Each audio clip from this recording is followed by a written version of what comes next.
The Kabbalah describes that the one self, God, has two aspects, the masculine and the feminine. And that the feminine aspect of God is what the Kabbalah most addresses, right? Which is referred to as the Shekhinah, the divine presence. And it's the feminine side of God, which is the side of God that's described as receptive. And women actually are masters at receiving. Right? First of all, physiologically, they are built as receivers. Right? They are receiving the seed, and then they know how to hold on to that seed and turn that seed into a human being. You know, men, we have a tendency to be in a rush. Okay, we don't know how to be really acceptive and bring into ourselves and allow for what it is that we've received to evolve into its totalness. We tend to be impatient. Okay, so feminine energy is that energy of being receptive, receiving. And the Bible says that a woman is meant to be an Ezer Kenegdo, that she is meant to help man. Now, a lot of people misunderstand that to think that she's somehow subordinate to him and she's kind of like his slave. But if I were to hire for my son someone to tutor him in math, would that mean that my son, right, is on a higher level than than the tutor?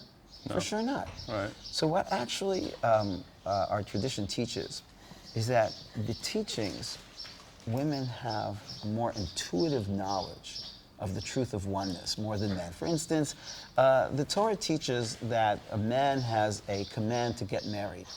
A woman does not have a command to get married. The reason is because she naturally wants to.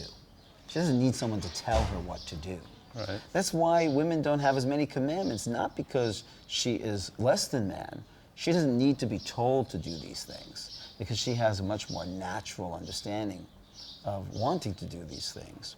So the female energy is one which is a lot more receptive and attuned to the truth than male energy.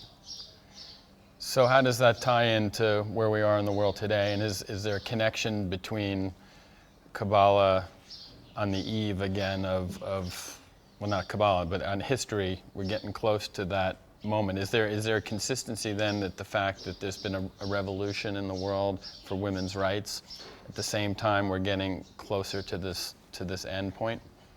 True, but I mean, I don't want to get into a long discussion about the implications of women's rights, but if a women's rights mean the right to respect my unique power, yes. I think sometimes women's rights is confused whereby women want to show that they are just as good as men.